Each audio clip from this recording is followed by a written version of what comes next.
So I got that spiel.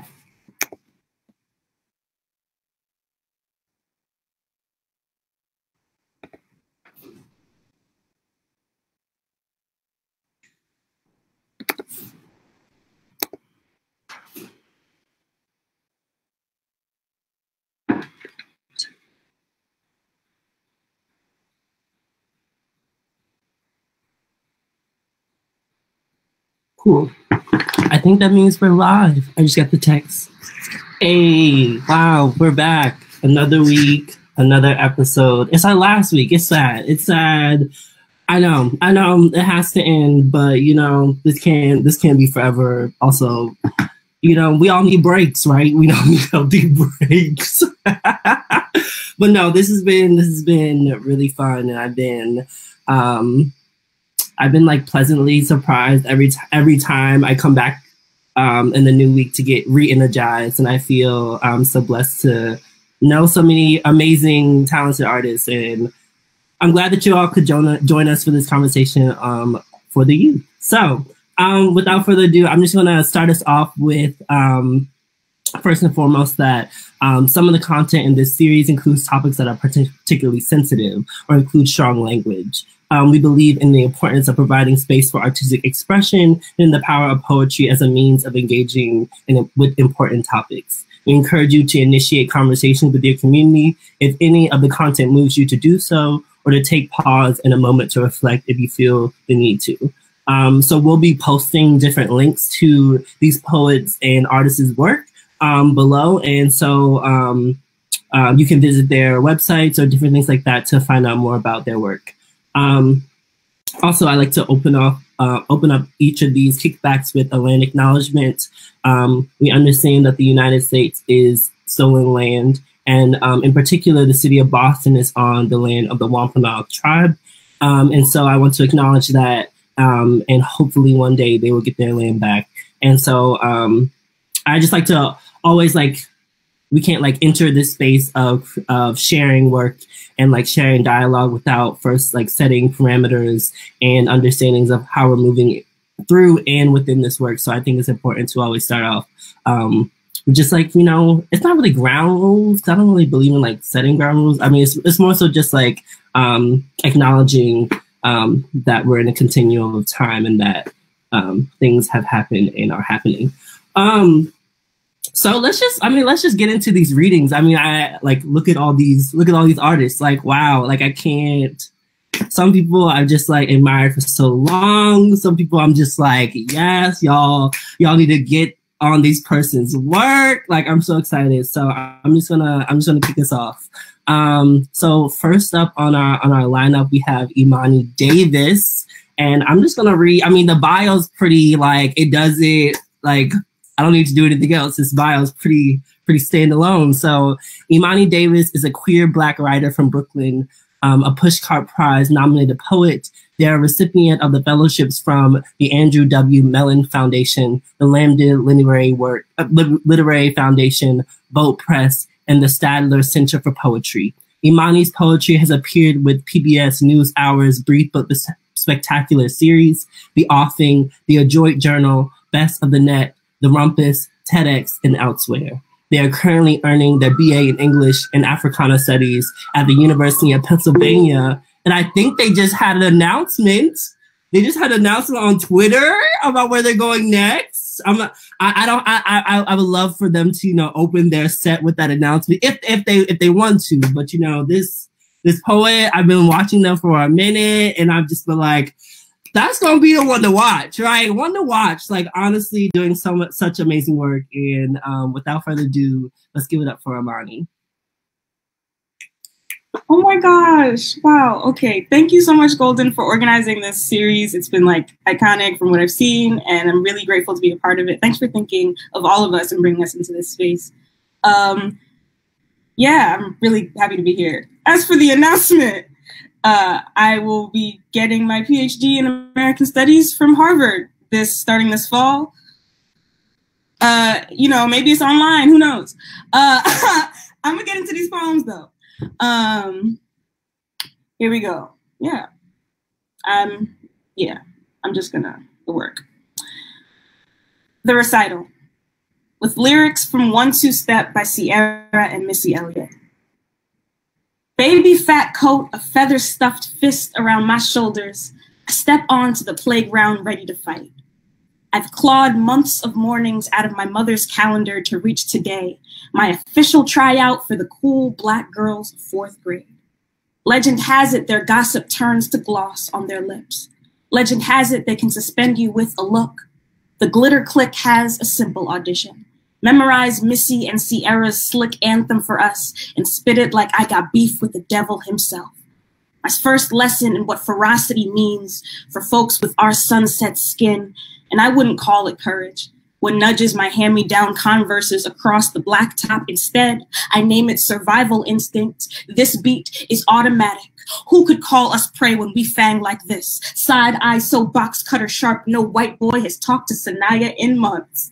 Supersonic, hypnotic, and everybody knows she lying about having a knife, but there's certain truths you don't let off the leash.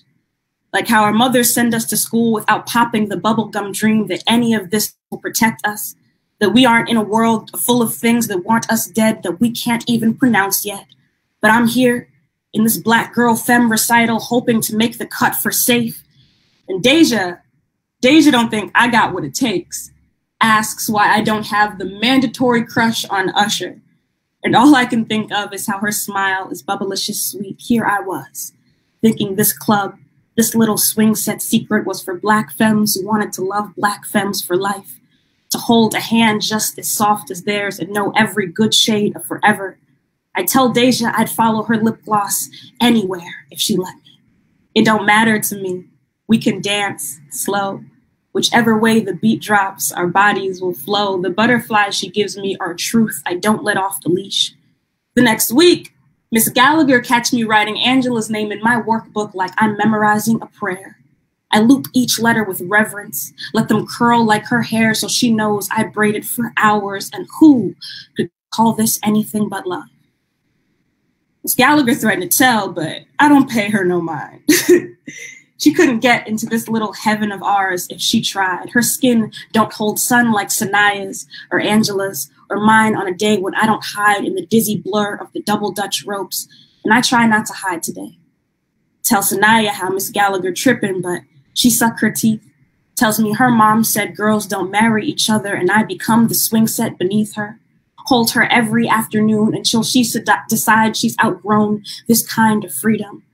It don't take long for my chances of love to rust in the rain between us. And when I tell this story, I always say I pushed her off the swings.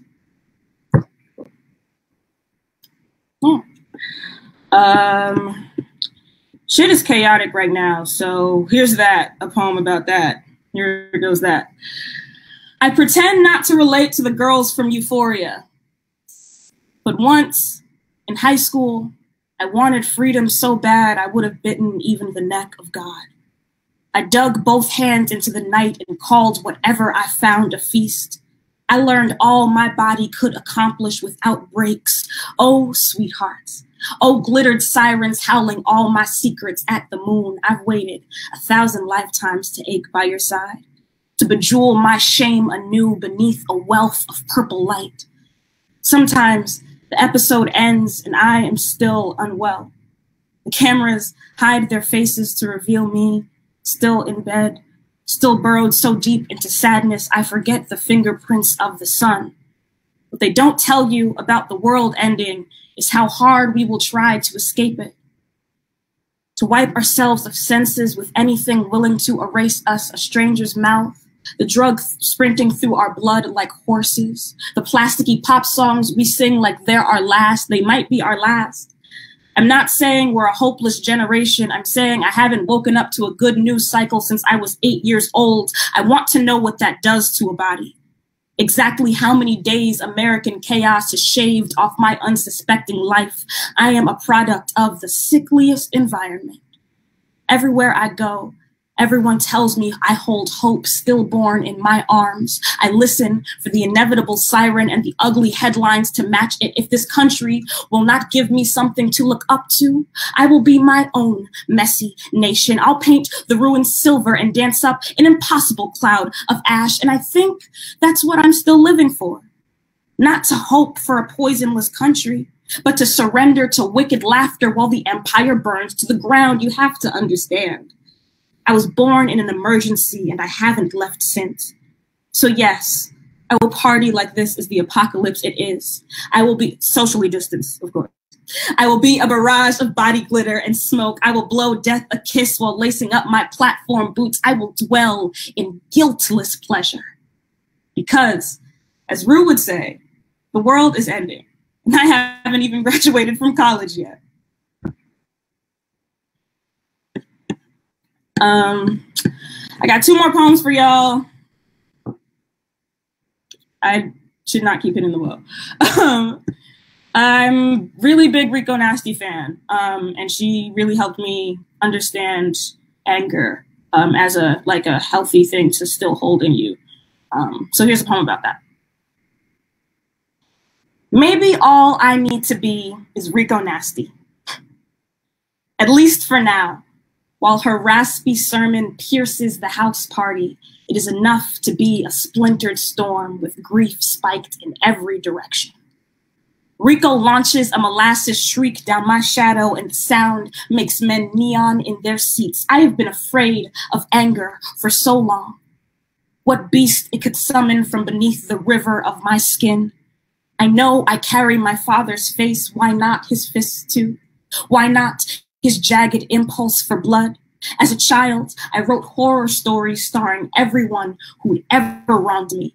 Shayla pushes me down during recess, and the narrative pushes her down a well. Poor girl, poor choice, poor victim of nameless anger, death note soaked in salt water. Later, I lost baby teeth and learned myths of the monsters buried in black femmes. Of all the fright I can deal by just raising my voice, every whimper crumpled into a growl, but I'm learning to rage without worrying what a scream can cost me. The first time I hear Rico Nasty's poppin', everything in me turns all the way the fuck up. I sugar screech in my bedroom. I don't worry about the words because all the best monsters never need a script. And for the flickering eternity of this song, I will be no different. Why commit to meaning when the feeling is enough? And who better to learn from than Rico? Rich in the sacred currency of a howl, Brat's dull minotaur, all-knowing type of bitch, familiar with the specific magic graveling through my headphones, and when she's with me, I become the bride of chaos. I make sorrow my mosh pit and bruise shame past recognition. I thank every god on my chain that I didn't have to smack a bitch today, and so what if I did? Who gonna beat my ass?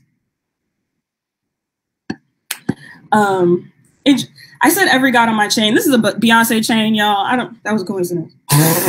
Listen to the remix. I got one more poem, and then I'm so excited to hear the work the rest of these amazing artists are gonna bring. I love being an audience member. Okay.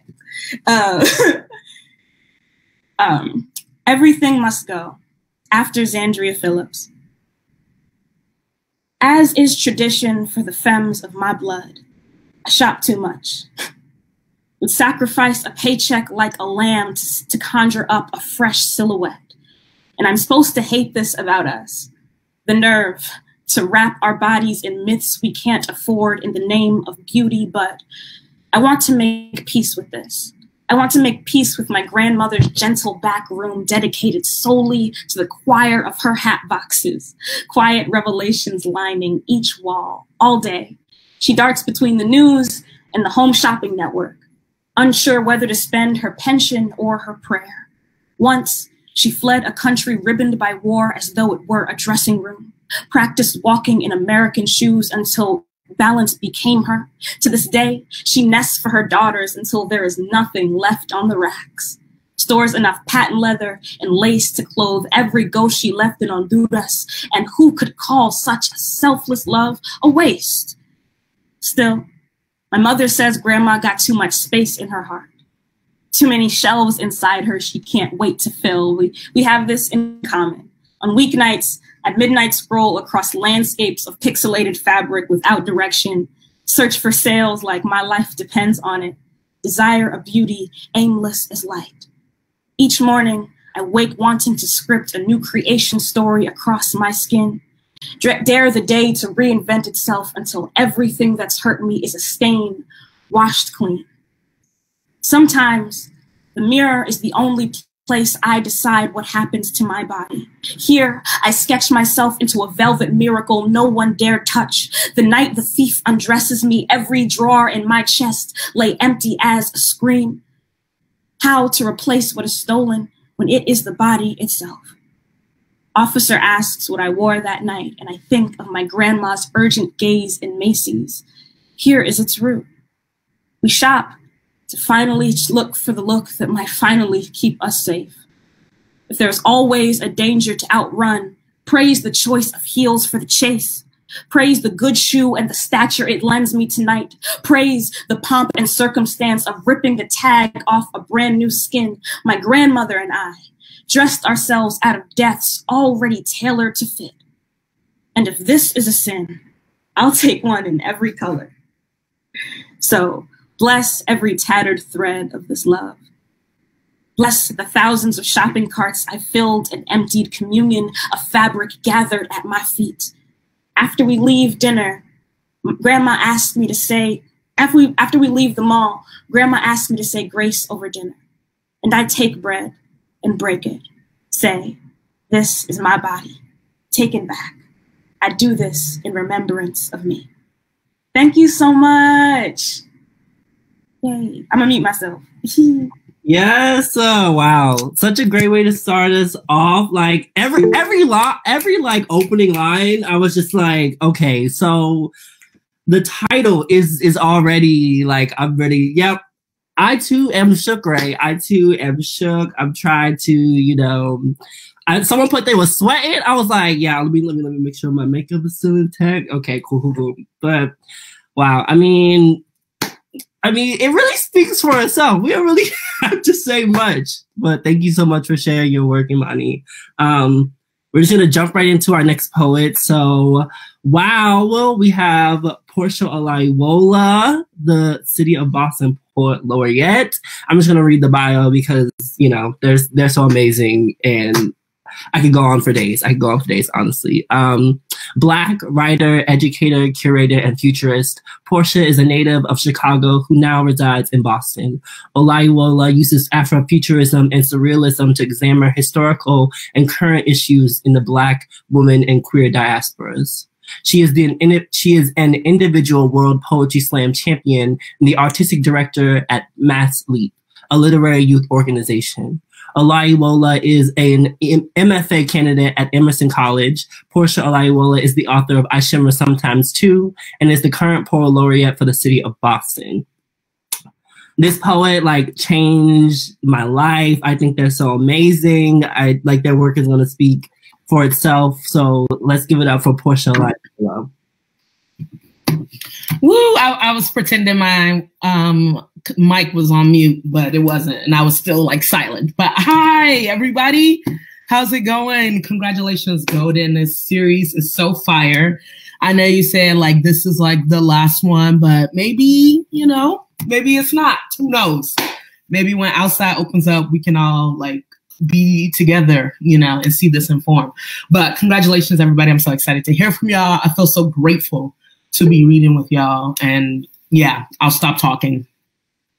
I'm going to read a couple of poems. I've been staring at poems for a very long time. And I've been trying to edit poems. I've been editing poems and staring at them and editing and then, doing all of that. So I'm using this as a part of the editing process. I'm going to read these, hear them out loud, and I'm like, oh, okay. So thank you in advance. Welcome to the workshop. Boom, boom. No. Okay, so I've been working on water and queer sex, and that's where we're going. This first piece is about a well. About 2 years ago, I went to Nigeria, and I was at a slave port, and we were given a tour, and on the tour, the guy pointed out that as folks were doing the point of no return and leaving, the coast of Africa to head out into the diasporas, they were forced to drink from a well. And the well was said to have been touched by like conjure folks and by slave masters to cause folks to forget their memory for a short term, maybe 3 months, so they wouldn't remember the way back home, right? So this poem is about that. And it's called We Drink at the Ottonation Well. And it begins with an epigraph. Motivated forgetting is a psychological defense mechanism whereby people cope with threatening and unwanted memories by suppressing them from consciousness. Amy N. Dalton and Lee Hung. In Badagry, there is a hungry well of water and memory loss. In Badagry, there was a well of people lost across a haven of water. In Badagry, there was a port overwhelmed and unreturned. To omit within the mind is to ebb heavenward. Memory is a wealth choking the brain in unresponsibility, violence in the mind, and the mind forgets in order to remember the self before the violence begot. In Badagry, trauma washes ungodly memory heavenward. In Badagry, there is an alternation well meant to wish away a passage, meant to unhaven a people. Violence is underwhelming and return what the body eats. The mind waters. Responsible is the memory for unremittal. Royal is the body for return. God is the mind for wafting. Forgetting is a port homeward. In Badagry, hungry memory grows angry. In Badagry, the memories unchoke, unhunger, trauma uneats the royal. In Badagry, there is a heaven of people responsible for the wealth of unremembering, for the well of us across a haven of water, overwhelmed and unreturned. Boom, boom, boom. Thank you for letting me get that off the tongue. Okay, this next one, I'm reading it because I haven't revisited it in a while, and I'm going to try to make it. Thank you guys for letting me be open and process these poems. I'm reading it because I want to make an essay out of it. I think, which is to say, I think there's so much more to say about this thing, and it's really about figuring out, I'm realizing I've been in a relationship for quite a while, but I'm realizing the ways in which homophobia and prejudice around gender representation is like seeping into my lived experience and my lifestyle. And I can't capture that within the poem, but maybe I can, Claudia ranking it or something. I don't know. And it's called Chrysanthemum Says We End Homophobia. My girlfriend and I, lady lovers, high stakes highlining the jawbone and haircut, our skin, a soft shield styled beyond this life, our laugh, I bet, when she and I are the only people, even though we are not. That's what we joke about. After we have tossed aside apprehension, wearing what made it past the shadow's reflection, the clothes scattered, the floor cloaked heavy, I am as night as ugly, as wide as the frame of an opening. I cannot name the wounds we both wait, hers separate from mine. How she and I make it to the elevator is a puzzle. We appear no less than an hour after we were already supposed to be at a place we are not, but we show. Gloriously late, devastatingly gorgeous, glamorous, to gawking teeth and gaping questions. They have not been through the wake we chuckle at. Our fears keeping us from the joy 2 boroughs away. The pop concert, the last brunch. We enter a restaurant knowing barely what the other has conquered, but we arrive together. Lulling the waist, grinning wild affection at one another, protecting the hands in a clasp, a smirk on our hearts, insisting anyone to speak. Go ahead, tell us how shiny the war, how glittery the blood, how fine the fight it took to something. I have to figure that out. Boom. I have to figure that out. I couldn't even say it out loud. Okay, boom, boom. All right. So how are folks feeling? Boom. I know everybody's on mute and folks are watching. So I'm just talking to myself, you know, check in. Okay, so this next poem, again, I'm playing with this, like, you know, queer sex and water. This is called Wetland. How I stay glistening in this dry ass world, you ask? First, everything must be wet. Like the inside of a throat, except gushing with more moisture. If you believe it is enough, you're wrong. Lick again. Glide the mouth down the spine. Line her back, her thighs. Hair soaked to the neck like a kink. Dampen the sheets and a moan. A kiss. A leg of lakes wide and just here. A fountain of God love. My chin, cheeks, eyes doused. I hear pussy juice clears the skin. Submerge my face between her lips. Slip the tongue in and hope I fit moist like a drop. Playing with that ending. Okay. I got two more and then I'm gonna get out of here. Bang, bang, choo choo train. Let me see you do that thing. Okay, sorry. I don't know. Why do I do this? This is okay, I guess these last two poems are like historical counter memories of pool integration. So this first one is called If You Tell It Backwards, St. Augustine, Florida, 1964. If you tell it backward, no Black person alive today can be found working at the Hilton. JT and Al went back to the Manson Motel and saw it had been reconstructed, but still a graveyard.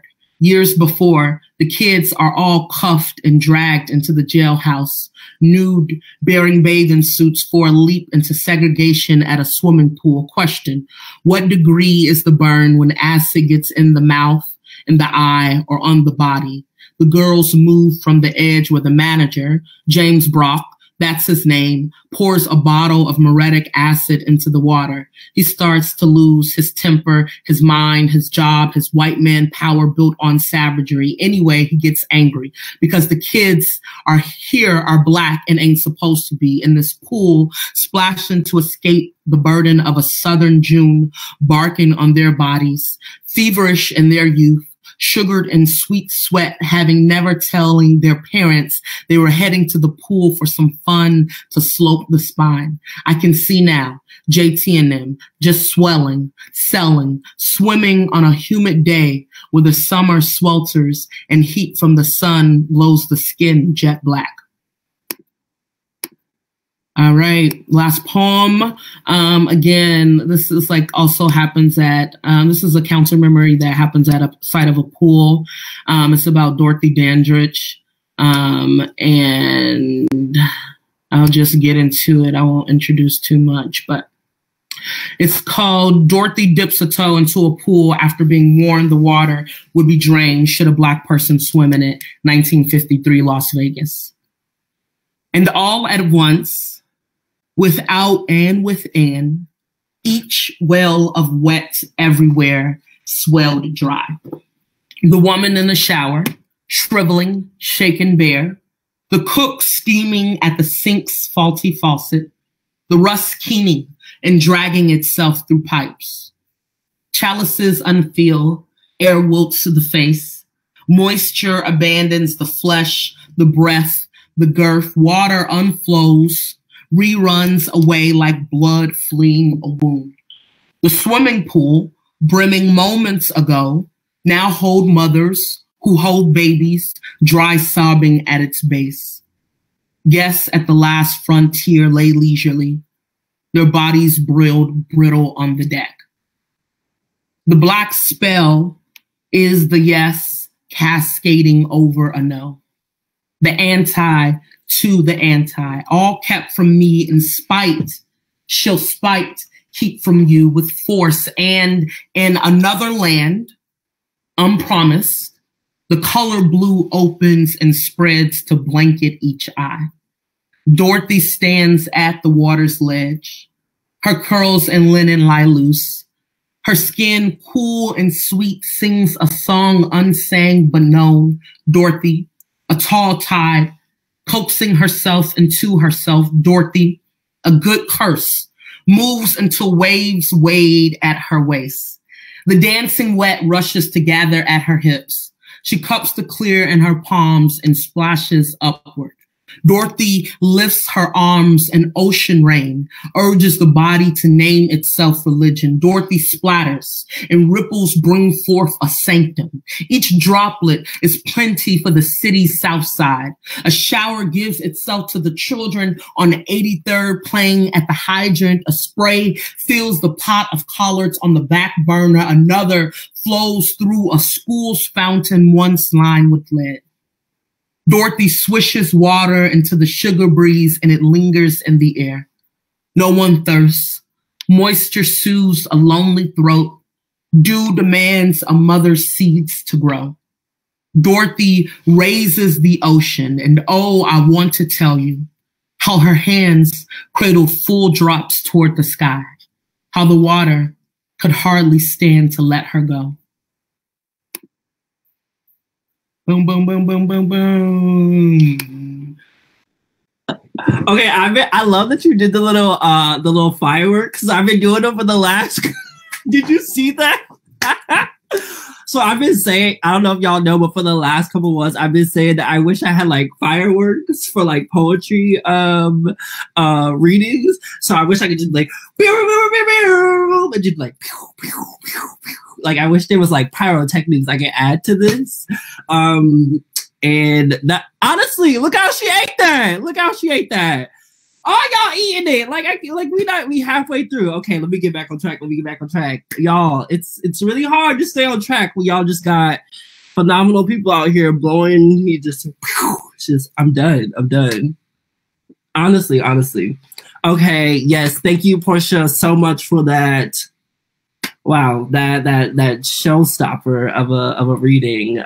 Wow, we're gonna talk about those poems more later, but I can't wait to introduce our next poet. I'm so excited. Yes, I'm just gonna be biased right now because I coached this poet last year for compensate on the Wellesley team, and I love them so much. So I just had to put that little disclaimer in there before I read their bio, but you know, love them. Okay. So, and just real quick, Ray, to pronounce your last name, just so I have it properly before I read your bio, can you say your last name for me, please? Yes, it's Speichner. Okay, great. Thank you so much. Okay, so Ray Speichner, she, they, is a Black non-binary femme poet born and raised in Detroit, Michigan. Her work focuses on rediscovering her voice in youth through her relationships with Black motherhood, gender identity, and the mastery of love as a form of survival. A self-proclaimed hot girl, Ray currently lives in Massachusetts, where she is earning her BA in English with creative writing and carving space for herself in the world.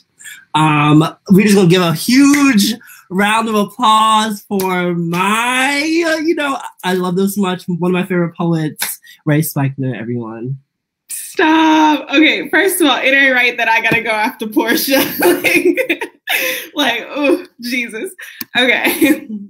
Thank you so much for that introduction. So, we're just gonna get right into it. Okay. Yeah. Instead of a lullaby, sing me to sleep so that I may remember you when I am no longer in your arms. Sometimes you need a song to remind you to come back. Instead of a lullaby, I hear the bzz of the streetlights asking where I'm going and if I plan on coming back. There's a song saying nobody loved you like I do, mistaking me for something better than I actually am. I have baked myself into the asphalt and it burped me up again as it does each time I ask you to remember me. Detroit, my first love. I am in Massachusetts asking for you again. My city, to rock me to sleep through an open window with traffic, gunshots, a train whistle, pale yellow streetlights, prayers I've said since I was inside of my mother, sneakers hitting the pavement in midnight street races, the neighbor's backyard barbecue smells, my adopted stray cat on my front porch, fan in the window thrum, headlights on the far bedroom wall, my sister's laugh in her window and me tapping my fingers on the wall to the whack beat from the Camaro across the street. Someday I'll love myself enough to go back to the place where I learned to survive and appreciate dead things. Okay. That is the first one. I debated whether or not I was going to read this next poem, but you know what? It's one of my favorite poems that I've written, so I'm going to read it. Okay. Self-portrait as a birdcage. The past 10 years, my mother and I have been fighting like two screaming birds because my mom loves me in the ways that she wants to be loved. Quietly, like you have to read her mind to know what she wants. She calls herself a canary, but she's always hated birds. It's complicated. I mean, my mom doesn't like to give hugs. She doesn't like to smile. She forgets to say, "How are you? I love you. I'm proud of you." And I think maybe I haven't given her anything to be proud of. So I only talk about canaries because I feel guilty for saying my mother loves me through blame and closed doors. I see the way mom stops flying sometimes. Canaries are solitary. They seem to attract birds like themselves. My mother would much rather ask to be alone than ask someone to be near her. I started writing poems for my canary because no one else does, because hopefully one day she'll hear them and see me in her. My mother can only move forward if she plucks out her feathers, leaves them with me, like putting a laundry basket in my arms and saying, "Take care of your sister and brothers," before she flies to love, or at least a guy who pretends to be it, pretends to save her from herself. My mom says that we can only exist together if one of us needs saving, and I am usually the one ripping the linings of our home to build a parachute to keep her from hitting the ground. My mother will always say I saved her, but she only knows how to peck me when I try to fold songs into her wings. I have not yet learned how to save myself. I write poems for my canary to show her that I need bird songs too, but she doesn't read them. Says, loving myself is hard, but loving you is harder. I have given her all of my love, so how can I love myself? When I look in the mirror, I see my face morphing, half cage, half canary, a misshapen perch, a damaged wing, and I learn why canaries stop singing when they see their reflections. Whenever I look in the mirror, I hear my mom telling me to sing about love less, which is like telling your daughter, "I know you want room to fly, but I only have a small cage, and I cannot tell you if I am just the cage now or a fledgling sitting in a pile of feathers." So I let my mother love me through angry words and apologies, through screaming and pecking at skin and bones. She always tells me I saved her, but never speaks about me begging for rescue, and I wonder if my mother still doesn't like birds, if she has learned to love herself, if I ever will. I wonder who has become the cage. Am I the canary or the song? Okay. How many more do I have left? Okay. This next one, yes. This next one has an epigraph by Franny Choi. Says, dove collides into window, leaving a white imprint of its body, a crime scene outline saying, "Take this, the dust of me. Remember the way my body was round and would not move through glass." If it were easy to move through things we can't see but feel, I'd have pushed my way through ages ago. Imagine if I could move through life without leaving some of myself behind. You say crime scene and I think of your bedroom. White chalk outline, and I think of the black outfit I wore, my own sign of death. Imagine if we could see it coming, the invisible boundary that shuts between us. Imagine if I didn't hit it again and again, each point of contact a new image of me, taking from me to make another. Is this what my ghost looks like? Feathery and temporary, standing in the way of me and the other side. Count each of them as you walk across the patio and you'll see how I failed to move through glass, to cross all this space between us. A dove's body hits the glass and an olive branch drops at the exact same time, falling out of sync with each thud. An olive branch falls and the dove is the only one who hears it. Anything transparent shows every part of me I want to hide, round, misshapen, but always white, always some reflection of myself. Always a reminder of what we lost together. Each moment a way for me to give you the last of my breath. All I ever wanted was for you to remember me, have some reminder that I was alive, or tried to be, or maybe destroyed myself in trying to show you I was here. Take this, the dust of me. Remember how I tried to love you outside of myself. We cannot move through glass. I cannot pretend to see something I can't and be surprised once it is there, but we never know it is there. Perhaps if I tried a different way. Feet first instead of full body. Stopping instead of attempting to break the wall with my tiny chest. Am I still a sign of peace if you can see the remnants of me? Okay. And I think I have two more. So this one is called Paper Women. If you line up the past 3 generations of women in my family, you will see we are chained figures cut from the same sheet of paper, an effortless connection of women who always liked things that destroyed us.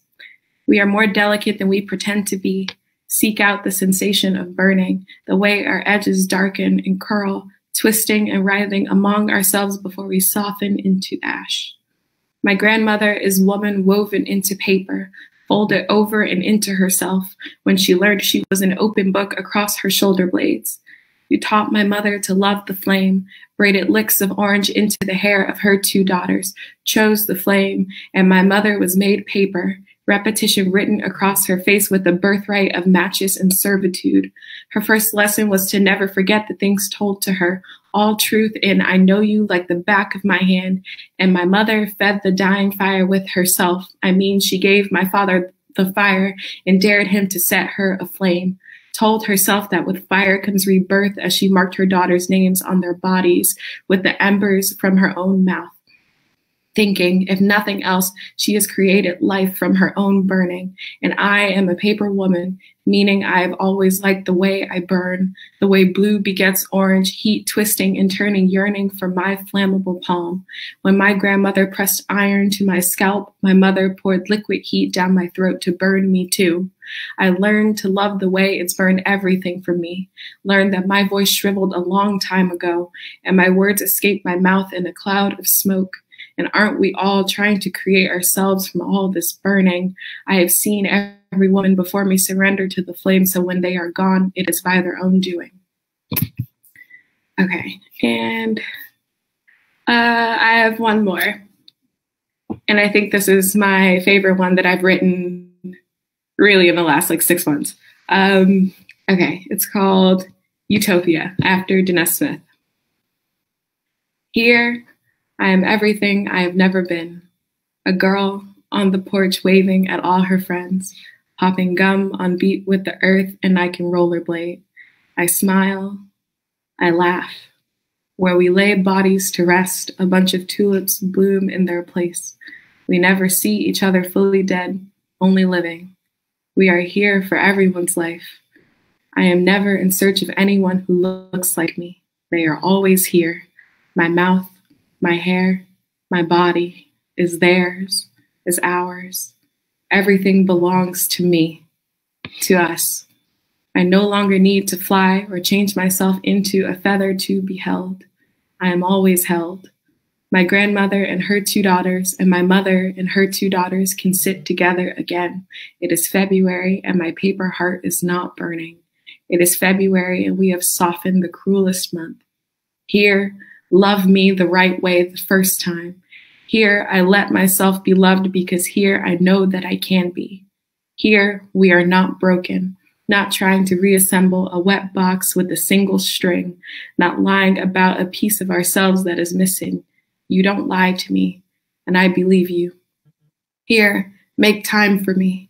I am the only star in the sky, the first tooth that broke like it couldn't wait anymore to know the warmth of your mouth, to see home sitting on your tongue and to want to taste, just a little bit. I saw everything I never had in your voice.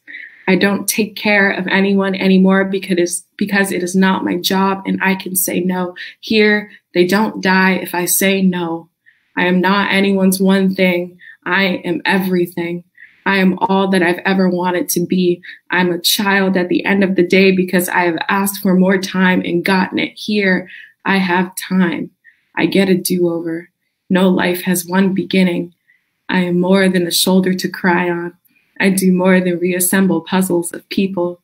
Here, I see it coming, but here, I don't have to see it coming. The heartbreak, the jealousy, here, I have no fear. No point of comparison. I am enough for me.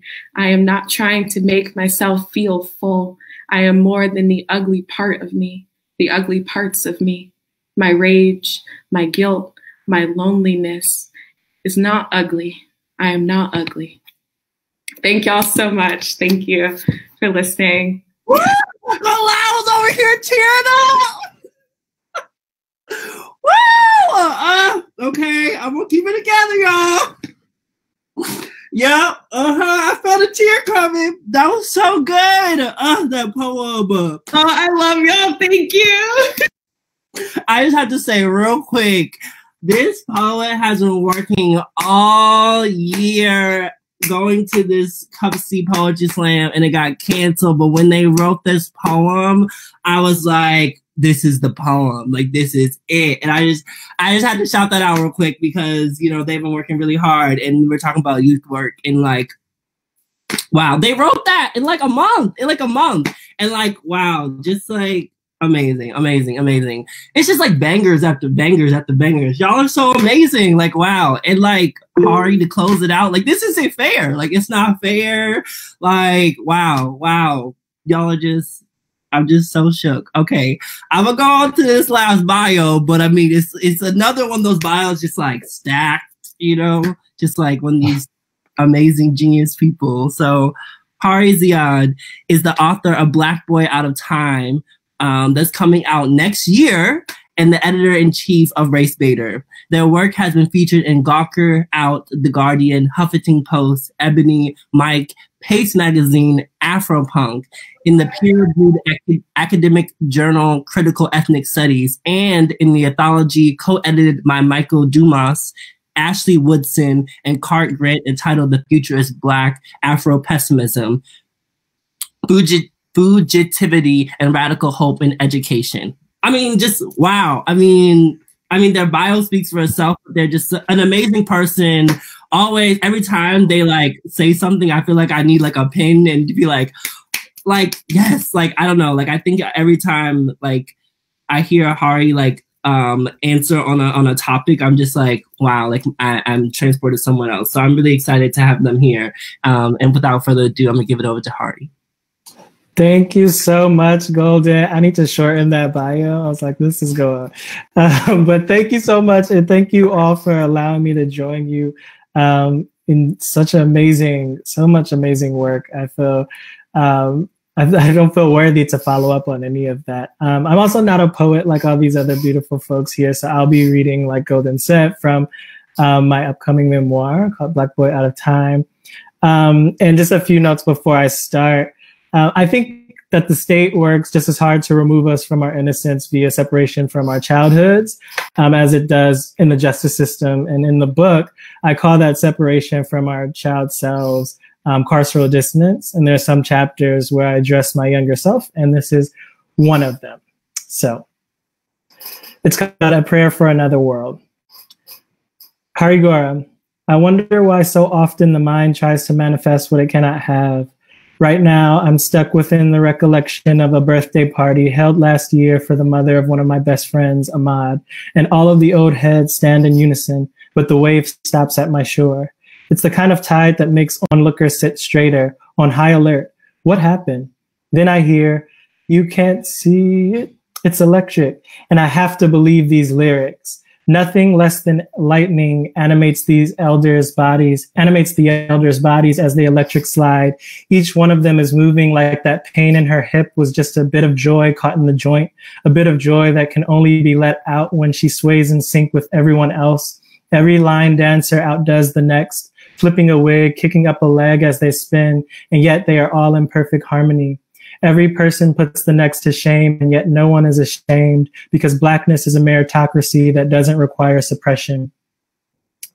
The birthday party was in Newark, New Jersey, but for a brief moment, I was home. For a brief moment, I was sharing this body with you again, and Auntie Gloria was stepping away from the grill to join the dance floor her driveway had turned into. Our cousin Ronald was out of prison and dancing like he ain't never been accused of killing nobody, because in this universe he hadn't. Even my mother, who has long forsaken secular dance, gingerly boogie-woogie-woogied into the crowd, tepidly relearning the steps she looked embarrassed to have forgotten, but brought her more joy than anything. For a brief moment, then this world appeared before me again. Ronald has been in prison for as long as I can remember. Our cousin Day Day has been in and out too, mostly for allegedly stealing shit. He's 20. He's only 20. I used to babysit for that kid, man. I used to wash his face when it was dirty, put his toys away after he fell asleep, back when he would stay with us for spells while his parents were going through some things. I remember thinking he should have had more of them. He never had enough things to play with for a child. Day Day's younger sister, Justice, says some boys in Lorraine are looking for our cousin Muhammad. He's in his early 20s now, too, and he's still a smartass. When he was younger, he would stay laughing about things that I could never understand, ribbing me for not being able to grasp them. The boys told Justice they would kill him for some shady shit they say he did to them if they ever saw him on the street. I don't know if Muhammad is scared or not, or if fear just doesn't really matter to him, because he keeps doing the same shit anyway. I've been reaching out to Muhammad more recently. Each time I don't know if it will be the last that he responds, at least with his freedom. I miss him. Even talking to him more regularly doesn't really fix that. I understand too much now, and there's too little of his laughter left for me. Justice and Day Day's brother D has been locked up for a stretch too, and he's just a couple years older. He lost his baby when he was behind bars, and then someone stole her ashes, which he kept locked in a locket. Justice told me that she thinks his baby was the only thing he was really still living for. Now he keeps getting into fights and being thrown into the hole, only to be tortured with more loneliness. I never got a chance to meet his daughter. I miss all of our fucking family. I don't feel like I have anyone to talk to about it without eliciting fake empathy or judgment, because people don't understand how, as a group, we could be so affected by criminalization. So I don't, or I didn't. I don't think my therapist really gets it either, but he tells me that you might. That you would know the indescribable hatred I have stewing because of how many people have been taken away from me one after another. That I might share with you the rage I have on behalf of the many people I've loved whom I'll never see again, the many others I'll never see the way we used to see each other, and together we can make space for each other to fill it. I'm tired of looking at faces behind bars and in coffins. I feel like the next thing I lose will be the last thing I'm really living for too, if I don't figure out another way to live. That I'll also be constantly tortured with loneliness, if in a different kind of way than D, if I don't figure out how to hold on to the flashes of other possible universes that moments like dancing to the electric slide at a Black family party can create. Maybe that's why my mind keeps bringing me back here. I would have joined the elders on the dance floor, but my friend Savannah had brought her 3-month-old baby Tiger, and he's just the cutest thing, soaking up all of our attention.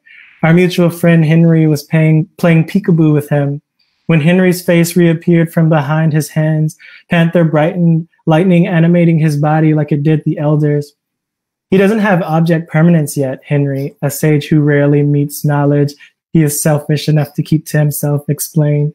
When I put my hands in front of my face, he thinks my face just disappears. He won't learn that things continue to exist outside of his field of vision until he's a little older. I'd heard of this concept before, almost always with the suit-thickened air of, oh, silly little babies suffocating the discussion. But Tiger's face looked to have caught all of the joy spilling out from the old folks' hips, and it was not silly at all. Tiger's face looked like maybe he knew something Savannah, Henry, Ahmad, and I didn't, not the other way around. Like he understood that the things adults now believe are too established to disappear still can, and that those things can still make their way back even if we don't yet understand how. Like he believed in other worlds we can escape to and return from, that nothing is limited to this carceral one. Like he believed in a God who can save us from carceral distance, from losing ourselves and each other to this world's systematic ways of breaking us and our families apart with its prisons. Like he still saw your reflection in my eyes. Growing up with 18 siblings, it must have been impossible for you not to feel invisible sometimes.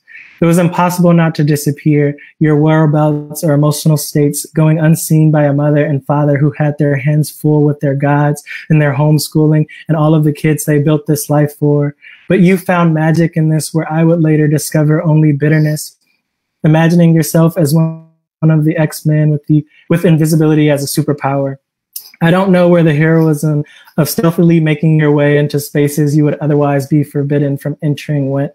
The feeling of accomplishment that came with sneaking a spoonful of strawberry jam from the refrigerator when you were supposed to be done with sweets for the day, with no one ever being any the wiser. I only know that it did.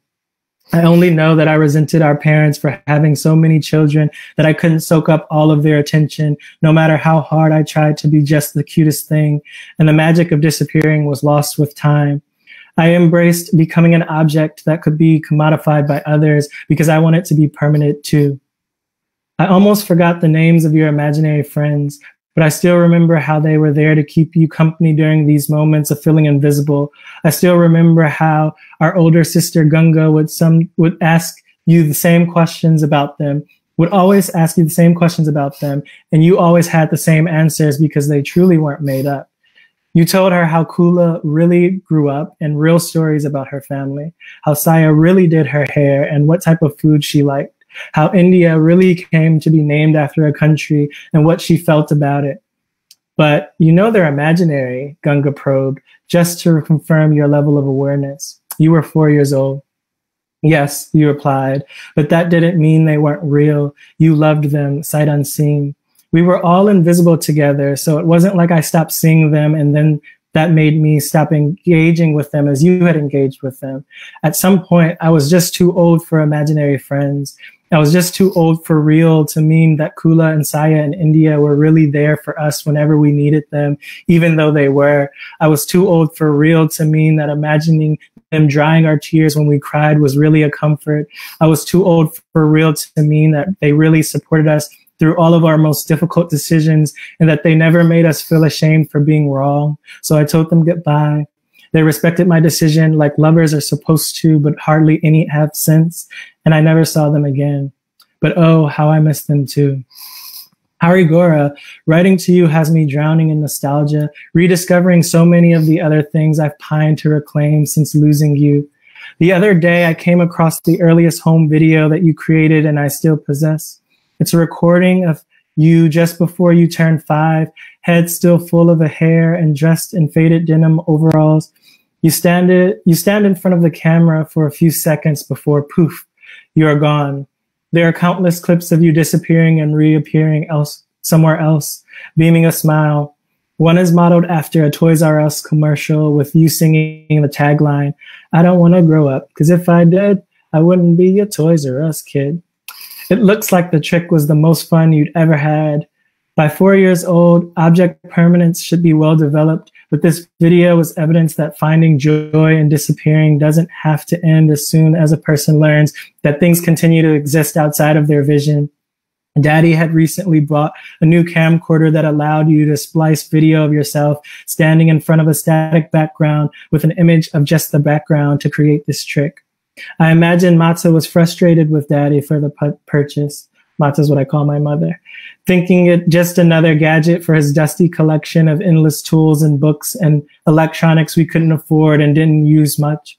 But you managed what I have too hard a time doing nowadays. You found something loving and beneath the infuriating surface of our father's hoarding habits, a search to fill a void he did not create, but I think he feels responsible for. And sometimes the love that is buried underneath behaviors informed by the trauma of being Black in this world can be recovered when you haven't given up hope in what you can see when you can't see under the rubble. I might never see many of the family members I love again in this world. The carceral state intentionally creates a prohibitive delineation between the world out here and the one inside of its prisons, and that will never be acceptable. But there are things that can allow me to still have something to live for even while knowing this. There is something that can allow me to still find joy despite, and that is understanding the possibility of other worlds where those inside prisons are free. The love given to me by the people I have lost and I am losing to carceral logics doesn't have to stay gone just because they are. And I should never give up on it. I should never stop believing in the ability to see my family in other lights, knowing that we are worthy of care regardless of how deep into the hole of criminality we are forced. The state can never take something far enough away from me that it doesn't matter anymore, that it cannot exist anymore. There are always other universes where reuniting is possible if I fight for them. And this fight feels like my mother must have felt at the family reunions I haven't attended in too long, following the examples of you and Tiger and Black children everywhere to remaster the simple steps I'm embarrassed to have forgotten. Teach you, teach you, teach you. I'll teach you the electric slide. And that's it. Thank you all. Okay, we can all go off mute. I feel like we need like a communal deep breath in. Like, wow. Wow. That was amazing. Gagging. That was amazing. Intermission. I think we all need a break for how. Yo, what is wrong with y'all? What is wrong with y'all? That was beautiful. Wow. Thank you. I remember doing the lineup, right? And I was just like, so obviously, like, I curated this. So I was like, okay, I know y'all's work. Like, so I'm like, trying to put y'all together. But Hari, I don't know if you know, but Portia has this poem in their book about the electric slide. And literally, they've been doing it as their closer for like their I've been making everybody dance at the end of the show. Oh my God, that's amazing. And like, I need to have a conversation because it's similar. Like, and I think this was like, I feel like the perfect place to start is I don't know, talk about Afrofuturism or just like, I feel like I love when you open up talking about how like this term that you've coined called is corporal. Can you repeat it one more time?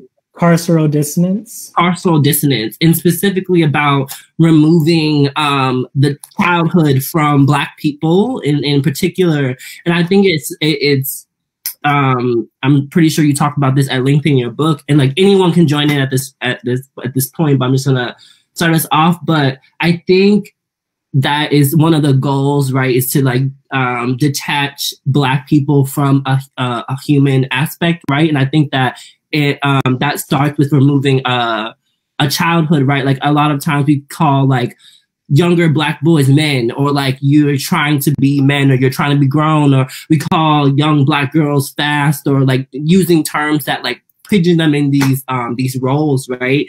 And I think what you got to, what you pointed to, is like connecting these that like the work is important to have places to remember and also to hold those memories. And I think it's so important. I think that talks about like representation too, right? Like how like to have a past represented is a pathway to seeing a future, right? Or holding a future. And I don't know if I know, Portia, you talk about this a lot in your work. And honestly, eat your cheese at y'all. I'm telling y'all, this is 2 hours. But seriously, I think that I don't know if you talk more about like what was the process like of like going back to hold those childhood memories. And like anyone, I think Portia, you have that you have several poems that look back at childhood in your book. And I know Ray and Imani, y'all fluctuate in that work as well. So I don't know if y'all want to talk more about that. And I can just repeat one more time just because sometimes I'll be like having a long segue. But I think the thing that I want to highlight here is the importance of childhood memories, and like why do we as Black people writing of now in youth work, why is that important, and how has that process been for you all? I think for me personally, it's been, well, I guess like I'm doing like a lot of like trauma and things like I've experienced, just like, I think living in, or like having had like a Black girlhood, and really feeling like I need to reclaim some of my youth that was taken from me, like whether it was like from the world or like family circumstances or like different things that forced me to grow up too soon. Like, I mean, I'm only 20 and I feel like I'm ancient. Like, I feel like I've been alive for 1,000 years. But I think also like recreating and holding on to those memories, or even creating new ones, because I'm the oldest and I still have siblings who are children, who are like I am in trying to preserve that like innocence for them, especially because I do have brothers who are teenagers, like, in trying to protect them, like in some aspect from like this world. I think for me is also reclaiming, like, in a sense, that sort of like innocence that I didn't necessarily have. And I mean, because like when like you're a Black child growing up in this world, like you very often are exposed to so many, like, I don't know, like there are just so many factors that just, I don't know. I think for me, like for a long time, I felt very removed from personhood and like not really understanding what that meant until like I left home and like was able to like cultivate an identity on like my own, like in a space that arguably is very like privileged and very protected, where I did have that space to do so.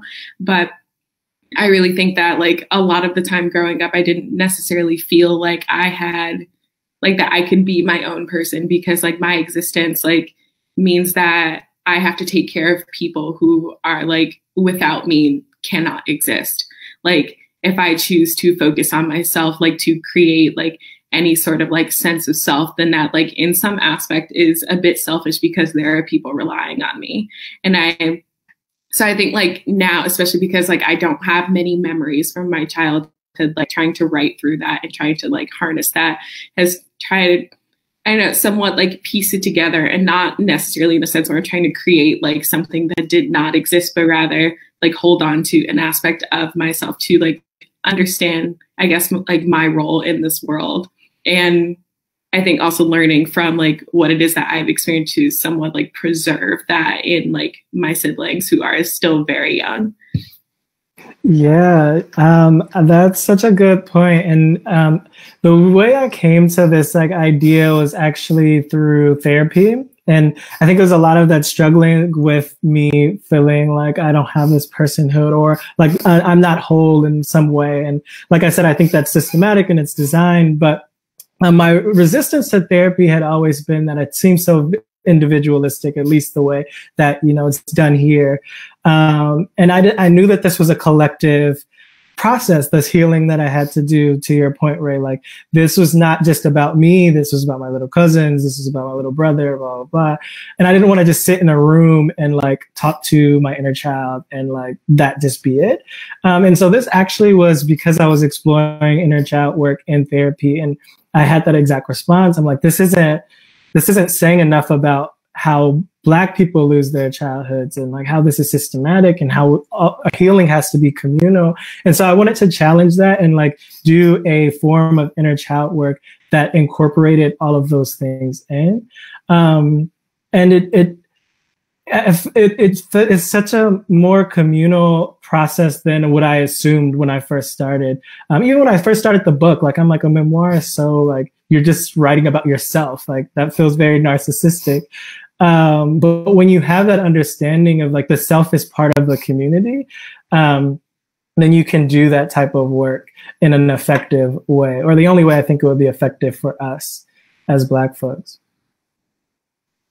Yeah, I think you brought up like several things, and thank you all for sharing. Like, I think this like communal processing, right? I think that specifically for Black people amongst the diaspora, amongst many different gender identities, I think there's a lot of like communal processing that still hasn't happened at large, right? And I think that like there's a lot of different aspects, and I think it's interesting that this came from therapy, because like when I was like listening to it, it felt therapeutic. It felt like this like processing, right? And I loved how like I love in writing where it it transcends the text, right? It feels like a conversation that is happening not only with like the writer and the audience, but it happens with like, it feels like it's happening in a communal presence, right? It feels like it's Black people having this conversation, right? Which we always are typically having in our homes, whether they're broadcasted on like TV or they show up in many different local conversations. And I think that that's interesting, right? That like Black people in particular, like we're always having conversations on a local, but also I feel like sometimes the local feels it's not universal, but it feels global in this way where like you can't just be locally Black. Like Black is comes with a specific being and territory, right? And so I kind of just like, I feel like right now it's such a weird, like thinking of time and like presence, like right now we're in this pandemic and like so many things have stopped. But I think that like I've said before, so many things have been stopping for people for long periods of time, right? And I don't know, like I just kind of want to hear more about like what has this moment been for you all as people who work in these spaces? I know some of you all are running different organizations that specifically are servicing the youth in different type of programming, or just like writing as a person, like graduating, trying to graduate college, right? Like trying to even just like, I don't know, exist in the world, and like what is that reality? How has that reality been for you all? Take deep breaths. It's such a loaded question.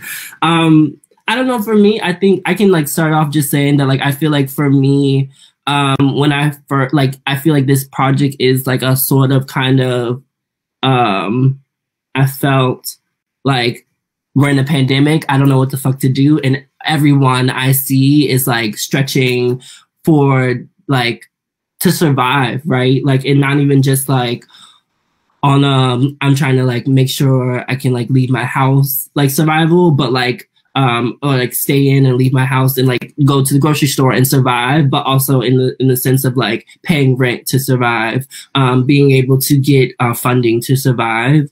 And for me, I feel like I kind of just like this project has been like both like a really interesting time to bring everyone together, but also in this like liminal space of like trying to, I guess, organize. I don't think there's like a new normal. I don't think there's a normal, or I don't think that no one understands what a normal after will be. I feel like the word normal has not been anyone's experience. I don't know. It has been my experience since I've been born. I mean, I don't know what normal means, but I don't know if people are thinking about those things. Portia, I know you've been doing some organizing through Mass Sleep. I know I saw some different type of workshops that you all been leading, and different things like that. I don't know what you all have been up to. Yeah. Okay, cool. Just making sure I wasn't cutting off anybody. Because you know these video calls be but yeah, I think the one thing that like I've really like taken to my center, like in the midst of all of this, is that emergency is not new to us. Black folks, Black queer folks, Black trans folks have been in emergency, and I think right now we're seeing exactly what scale our organizing efforts can reach, because it's not something that this isn't a small scale situation. I don't know. I work with youth at the Writers' House during we have several different programs, and just like as an educator, seeing and knowing that for some folks like the creative writing classroom space, in which we try to provide as much resources as possible, is the space in which they feel like most free to express themselves, and knowing that, and having spoken to them and students being vulnerable, and just knowing that they're going back into situations that are not healthy for them, and just it's really pushed me to think through how we can make sure and ensure like remotely like the wellness, the honest to goodness wellness of like these youth who rely on this programming, because like, I know when I was coming up, I came up through Urban Word, and like that was my safe haven. That was the space that I knew, like, no matter what, like no matter the kind of shit I had put up with throughout the day, like I could always return. That was a home for me. And so just thinking through what would it be like, and trying to get into the mind of a youth who, for reasons completely beyond their control, just like that home is no longer available. And so just thinking through how we've been like brainstorming remote programming and just ways to connect the community. And I think this is like a beautiful example of that. Just like, yeah, that's what I got to say. And I think I think that people forget is that like everyone in the family structure is going to face some type of I think people forget that like when schools close or you have to go online, a parent or a guardian has to be with the child. And I think that people, though this is like, obviously we should all be practicing social distance and staying inside, there is a reality of a new day-to-day for parents. You know, like, think about how much time people spend at schools. I think people don't realize people spend 12 hours sometimes, like outside, like people go from morning school programs to school, then to after school programs. And then parents pick them up at like 5 or 6 or 7, and thinking about how school lunches, breakfast, all those programs, were helping some kids get lunches where they weren't. And I think that like a conversation, and I've just been like trying to look for more resources to just share. Like if I'll see something on my time, like I'll just share it to like help someone. But I think they've been doing, like I've been seeing like different like remote, like you can text this number and we'll be able to like talk to you, or like if you text this number, we'll be able to just like do like a check-in. I've been like trying to text all like the people who I have like group chats with, or like the small like just like to check in with people just to make sure everything is good. Because like, I don't know, for a lot of like a lot of students, like when the departure was happening, or like when the pandemic was like really going global and like hit the United States, where I've like been going global for a while, but when they actually started to do provisionary work, a lot of schools like were like, you have to leave by next Wednesday. I mean, and some people were like, oh, you have to leave by tomorrow. So a lot of people didn't have time to gather all their items. So I just wanted to like highlight that and to like put that into this conversation, because I feel like it would be kind of like a disservice to not mention that before the end of this conversation, that like parents are going through it. I mean, like, and communities are going through it and trying to figure it out. And it's been great to see different type of platforms or people just like banding together to offer different programming, because like, I mean, I know me finding time, like finding things to fill my whole day is sometimes very hard to stay active and feel empowered and like actively amongst community. So I've been trying to like just see different things and stuff like that. But I guess like I guess my question is, how are y'all seeing this like this domino effect affecting programming that is going to happen now and afterwards? Like, what is this I guess like future moment look like in regards to trying to, I guess like,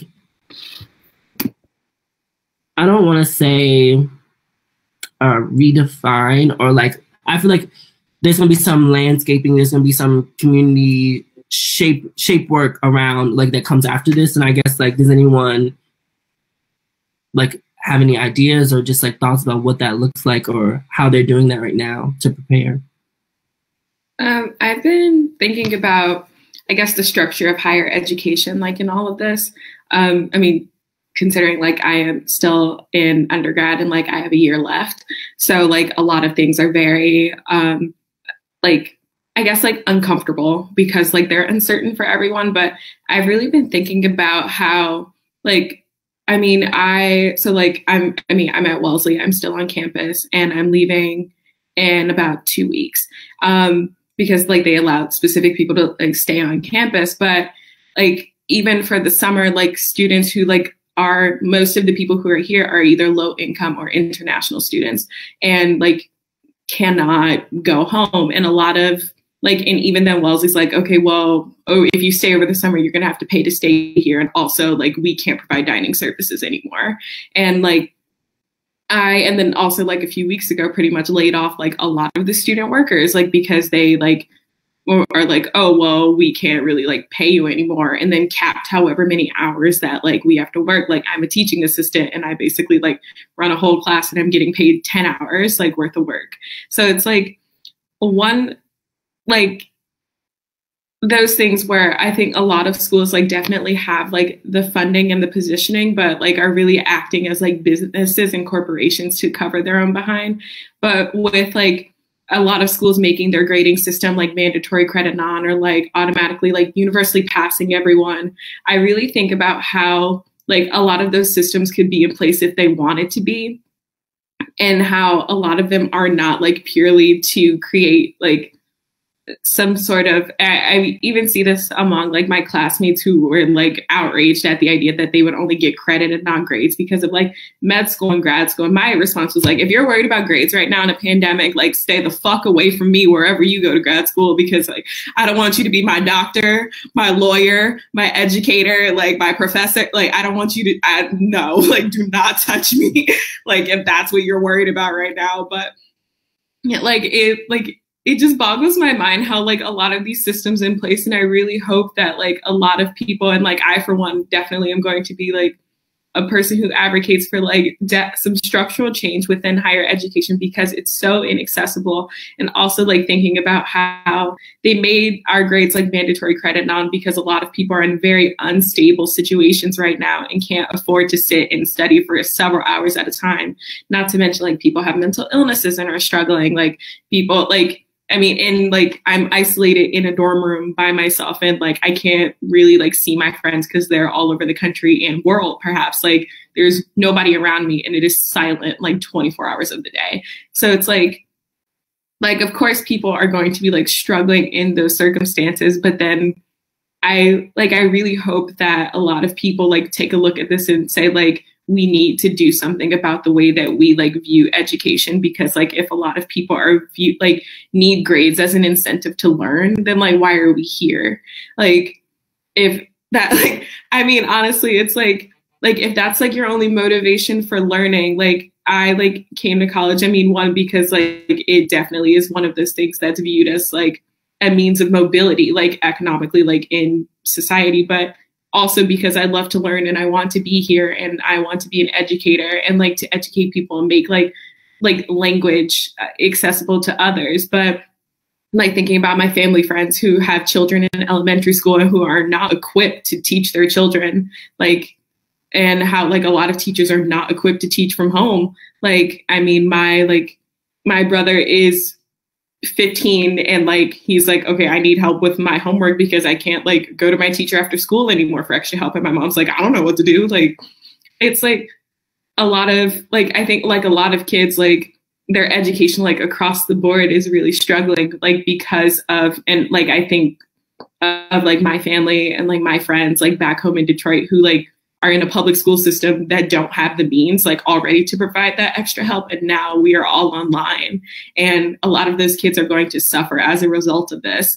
And I think like I think they're going to be the ones that get like left behind. And a lot of people aren't thinking about that in that aspect too. I don't know, I talked for a while, but. I don't know about how the landscape will be different. I think I'm a pessimist, so usually I'm like, if things are going to stay the same or get worse. But I do think there's an opportunity right now for us to have some really interesting conversations, especially as an abolitionist, a prison abolitionist. We're definitely seeing in this moment that prison is a public health matter, with all of the terrible ways that the virus is spreading throughout, and with the impact on communities with these mass releases and what happens when you don't release. And we're also seeing how there are now all of a sudden so many people who didn't necessarily need to be in prison. And I wonder what would happen if we kept those conversations going and pushed it a little further. Like it's not just because like you all were saying, like for a lot of us, we were already going through crises. And so if you can recognize in this crisis what it means to let folks out of prisons, you should be able to recognize in the crisis that is Black existence in America. So I hope that that's where the conversation goes. And I know I didn't specifically speak to youth, but I mean, the cousins that I talk about in here are youth to me. And so when I'm thinking about prisons, I'm centering those folks, young people especially. Like, it doesn't avoid them, especially when we're already adultified in the ways that we've discussed. So in order to be criminalized. So yeah, I hope that we can continue having those conversations, and I'm excited to play a role in that. I don't know where it's going to go though. Yeah. Sure. Go ahead.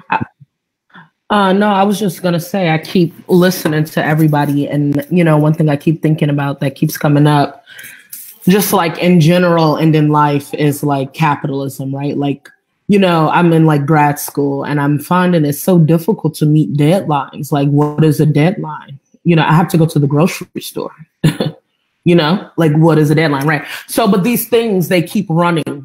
And they keep moving because they are, in fact, a system, right? Like they are built to run, you know. And it all reminds me of money and capitalism, and you know. So I guess that maybe that's the thing that needs to shift, or that's the thing that needs to change, is that the way in which systems are ran should not be for the production of the money, you know. Whether that be healthcare, whether that be we're not going to shut this pandemic down because we still need to do trade, or et cetera, and so forth. And I guess another thing that I'm thinking about, I like that you keep calling yourself a pessimist, because I'm totally am. You just gave me the framework for the story I've been working on. Thank you. But I am too, you know, I'm just like, okay, let me watch and let me see how it's about to go down, because I read about this, you know, and just thinking like, you know, the thing that keeps returning to my mind is the fact that, you know, Black people are suffering, dying the most from this pandemic, right? And here we are with this global colonization of a disease, right? Like that many Black folks don't even have access to, but here we are with all of these complications and being disproportionately represented in regards to death. And it doesn't surprise me, right? Like all of these systems were in place, you know, I don't know. So those are the things that I'm thinking about that need to change. It's like the motivation for the ways in which, you know, things are working. And like, you know, I have a good auntie of mine, Octavia Butler, who like talks about shaping change. You know what I mean? Like, so, which is easier said than done, right? Like I have the framework, like I should be shaping change. And also, you know, some days it's like harder to get out of bed, you know, but. No, that's really real. And I think you brought up, in particular, yeah, like I feel like I was so shocked how people moved so easily into the online world. Like it was literally like the pandemic, everyone was shut down, and the next day people had Zoom calls, Google Hangouts, everything up. And I was just, I am both, and I'm upset about it. Sorry.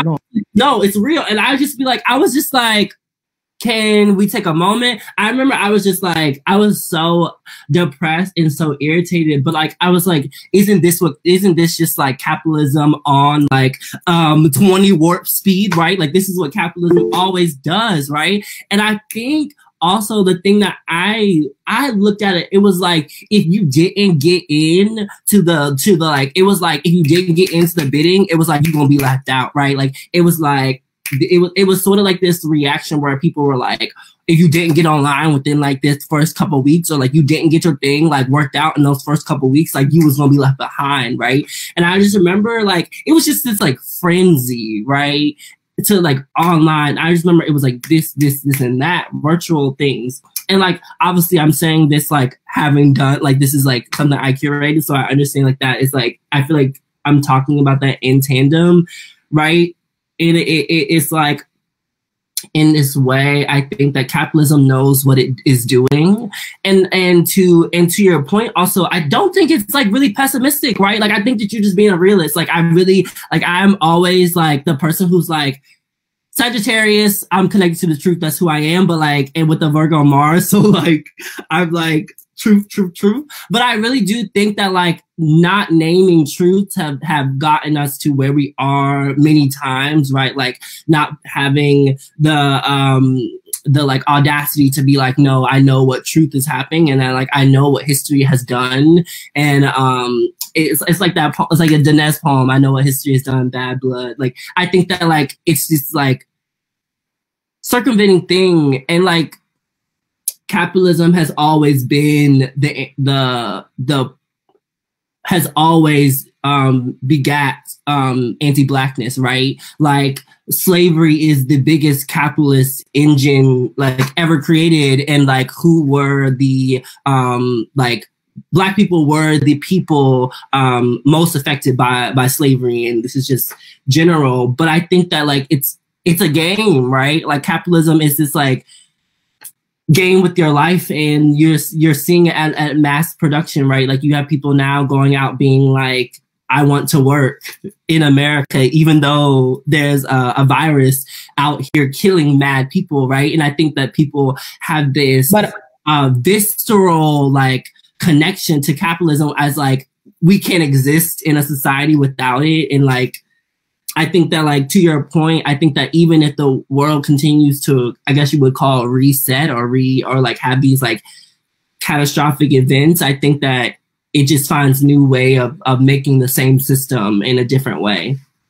Yeah. Oh, was someone else about to say anything? No, you go ahead. I just wanted to quickly, I don't think that being a pessimist is a bad thing though. And I mean, we all know that binaries don't really work. A lot of people here, we should. And I think that obviously, like, it's not just pessimism. I think my book is very hopeful, and I feel very hopeful for probably a future that I will never exist in. But those two things happening at the same time, like knowing it probably won't happen in my lifetime, actually embracing that part of it is what reinforced the hopefulness and like, oh, but this is what can really happen, you know? And so I only just wanted to say that because I think we should try to remove the stigma from the word pessimism or the idea of giving up, because I think there's so much that we have to still give up before we can be optimistic about what's possible. And Portia, I don't know if you wanted to add, I think you were about to jump in there. With the thought. I know, I sure was, but I can't. Oh, I was just thinking about like when you mentioned that folks are like protesting, like, can they go back to work? And it's like that is the system that is set up. You know, like people are probably afraid they're not going to eat. You know, like if I don't work, they don't work, they don't eat. You know what I mean? Whatever the saying is, I made it up. But like I imagine, like the systems are set up for that, for it to work, for capitalism to work as such. You know what I mean? But yeah, you know, and I've been thinking too about like, right. So like, again, shape change, right. As a framework, right. Like if this is the world we're going to, I believe no matter what, it's going to be a more digital world after this. Like maybe, you know, some of that face recognition, which already occurs, but instead of like punching numbers, you'll be scanning your hand or something. I don't know, you know, 6 feet continuously for a longer time, you know, but I imagine we're moving to a digital world. And what does that mean for me? This is how I've been thinking about, like, how do I shape change in a digital world where as a Black, queer, poet, etc., so forth and so on. So that's how I've been thinking about my practice, like how I eat, you know, is like, you know, I've been doing a lot of workshops. That's the thing that feeds me. And I hope it feeds other people. You know, I've been separately checking in on like folks, you know, like these are the things that I know I need for the future. If this is what we're moving towards. So I don't know. I've just been trying to think about that. Like, I don't know, rosemary and gardening and online dance classes. No, that's really real. I guess it was a good segue because I was just about to ask, like, how are y'all like keeping on to joy, or like how are y'all restructuring your daily lives right now? Like I think that like for me, if you know me, I'm very type A. I'm very like I'm very much like organized, like very on top of my shit. And I feel like for me, I've been like allowing myself to like let go of like the perfectionism aspect of everything, because like we're like, if this is not the most like imperfect like scenario to be in, like to have to like do everything digitally and like to shift in such a small amount of time, like I think that has like forced me to also like allow myself to be more, I feel like allow myself to be more youthful in this weird way. Like I've been playing more video games. Like I've been playing video games a lot lately, and I'm like, it's fine to sit on the couch and play video games for 3 hours because like it's okay. Like I feel like before I was always putting in, like that's what capitalism does, right? I feel like it's this idea that you have to work for, you know, this like reward or relief. Like I would come home sometimes and be like, you have to do 2 hours of work after I worked all day to, you know, sit on the couch and like enjoy yourself. And I think that like right now I've just been like really telling myself like you're going to like success or like this day to day, like what you call like success is not like, is it real? Like, I don't know. Like, I feel like, or like the things that I prioritized as success became, I had to grapple with it in this like very like face value way to be like, those things actually don't matter. Like I've been like talking way more to my family, hanging out with my roommates way more. And I think that like I hope to carry that forward and to not like walk by that so like happenstancely or just like forget the joy of like being in community, right? Like I think that there's a joy in that, and I think that I took that for granted beforehand, like to even say community, to think of people. And that's been a blessing to know that you're loved and to know you have to, you know, hold everyone together. But yeah, I don't know if anyone. There's a woman named Megan Thee Stallion. And, you know, she has really introduced a new level of joy into my personal life and the lives of my loved ones. Because what she does is she asks us to be brave in our pursuit of pleasure. And not me preaching, but I've been trying to do that. Like very like, hey, what I want to do right now is play Animal Crossing. And that's what that's giving. I'm not answering your email, girl. Like, this is not a time for this is not a time for answering emails. If I could tat something on my forehead right now, it would be, this is not a time for answering emails. It's just like the pursuit of pleasure. Okay, my favorite book, right? Don't know why it's right here. I'm on my desk. But Pleasure Activism by Adrienne Marie Brown. Just like thinking about what feels good in my body right now and listening to that above all else. What feels good in my community. What I realized also through this is like, I like similarly to what you were saying, Golden, like the pursuit of success is like my number one situation. And what that might mean in terms of involvement with like these fuck ass institutions is different. But like what is sustaining me right now is not these institutions. It's my community. It's the people that I love and that I'm close to and that I share identities with that are actually holding me up, getting me paid, etc. Like my work study job got canceled weeks ago. It really has clarified for me, even though like I knew this deep down already, but it's really clarified like what I am worth to certain institutions versus what I am worth to my community. And I know that those will always be vastly different, and I'm learning which one to rely on. Yeah. Absolutely. I preach, talk about it. I would just like to share that I've been finding like very small passion projects, like to do like something and things that are just like attainable that I can actually complete. So currently my passion project is writing an expose on Tyra Banks because that woman is a menace. She is a menace to society. It needs to be stopped. So I am closely studying America's Next Top Model. And you know, it's been a time, but you know what, like I'm not right. Like my professor was like, your paper's due Monday. I'm like, what paper? I'm sorry. I give zero shits about a 19th century like novel right now. It really, like, it does not matter. Like it really, I want to do the things that bring me like joy, because at the end of the day, like after like I am like done with this institution, I'm like, I could care less if I pass this class on 19th century novel right now. Like I got a whole nother year, who cares? But like at the end of the day, like if I am like still here and still like in my mind, in my body, and I am taken care of and I am taking care of myself, that is the most important thing right now, is being able to love on myself. And I think that is like the one thing I'm never able to do in college, because like I was thinking about it, I'm like, before all of this, like, and not like even saying that like this is like a blessing or anything, but before all of this, like I really did not realize like how much I was running my body down.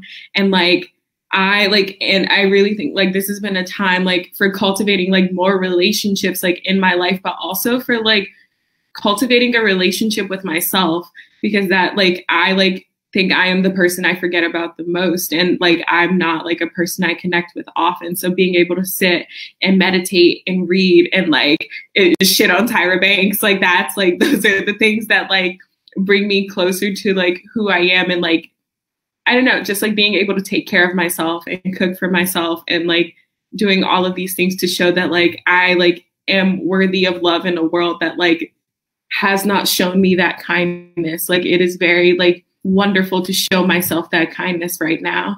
And I think that's the most like important thing that like I'm able to experience. Yeah. Yeah, I'm so glad that I had started on this book project before this all happened, because to all of your points, like this moment was so much about like falling back into the joys of my youth. And that was so much easier because I was like already exploring what those things were. But I think it says something about like that young folks have the answers to like how to be healthy and how to like be in community. And like, I think this moment is so surprising, or like starting this book and all the things I discovered while I was writing it was so surprising, because we don't usually give young people that agency to like have the answers for like hard fucking problems. And this is probably the hardest fucking problem that we've experienced. And it's no coincidence that we're turning to like our younger selves and our younger, the youthful ways of finding joy right now.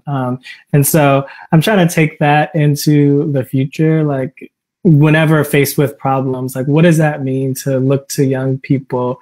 Which isn't to say that like they always have the right answer. Like they can be smart asses too. But what does it mean to know that their responses, there's something there that we can learn from, even if we learn and take a different solution from that answer. So yeah. Cool.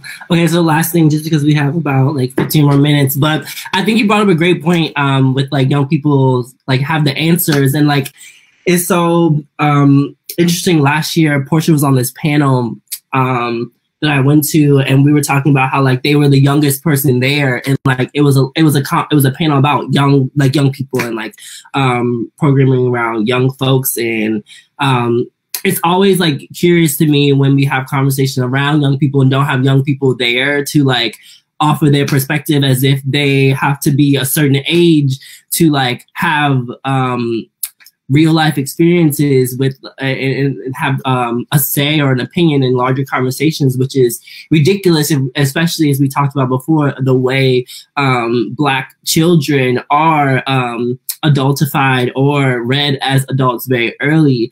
And I know that like it got me really thinking about like childhood, and like how there's a lot of conversation that I as like a person who dealt with a lot of bullying and a lot of like disenfranchisement from the public education system. And so I've just been thinking about like what is some things that I would say to like, or some advice I would give to my younger self, or just like young people in general going through going through a lot right now. Like it's a lot. Like I can't, like I remember when this came, the pandemic hit, I was just like, I'm thankful that I'm not in school, because I know it would only harbor further into my mental health, because I know I dealt with it a lot in school in general. So having to deal with a pandemic on top of that, and understanding that like to pass was to get out, like that was like I think that it's a lot of the way we train or teach education to young people, especially young Black kids. So I don't know if anyone has been like thinking about things that you've been saying to yourself, or just like saying to your younger self, or just saying to people, I mean, just in general in your communities. And I'll probably like maybe like 2 minutes per person, and then we'll wrap up. Does that sound good? I don't know. Yeah, I can start. Yeah, I think it follows along that same point. Not in the words like you have the answers, but you can feel what you're feeling. You can react in different ways. Like I think we're talking about, you know, of all these pressures to be productive and blah blah blah. And I'm sure that there are lots of other pressures on young folks. But with the added pressure of like your response is illegitimate, like you can only react in the way that you've been told to act. And so I think it's even more important to say what Ray has been saying to themselves, like who gives a fuck about papers right now? And that's the kind of conversations that I want to have with my little brothers and cousins and things like that, which might have been more difficult at another time because their parents would be like, what the fuck are you saying to my child? But now we're able to have this, like it's okay to like not fall in line with the system, and everything that you're feeling about it is fine. The frustration is okay. And I think that in and of itself allows them to move past that into a space of joy. Yeah, I think I'll say, like similarly, yes, the youth are the truth. I mean, they literally are the future, right? And like, so it makes sense that those folks shape the future. But I would like say, I have no idea. I don't even know, you know? But whatever you say is probably right. And, you know, if you need $5, I got you, you know? I don't know. Like, that's how I've been moving. Like, literally, that's just how I've been moving. And like literally checking in on young folks and saying, like, what'd you do today? You know, I think that's it. It's like, what did you do today? But I think one thing for me that I'm thinking about moving forward, today has been a rough day. I usually have a rough day about once a week. It's been about 2 weeks, so I'm doing good, you know? But today's been so rough, and it's just like this pleasure activism. And one thing I kept thinking about while people were talking is like, you know, talking about going back to childhood. And I think about like just that as a framework of memory, rememory, like, you know, time is the spiral, and there are things that give us pleasure. And what are those things, you know? And maybe that's why I've been buying remote control cars and helicopters and Play-Doh, you know, because maybe those two things are the same answers, you know, why we keep reverting back to the youth and why the youth have all the answers. Maybe that's, you know, and also what that means on a larger scale of us as a global society to send COFA and go back and get it. And, you know, what are those things that we need to go back and get from our earlier ages? But you know what I know, I'm just chatting.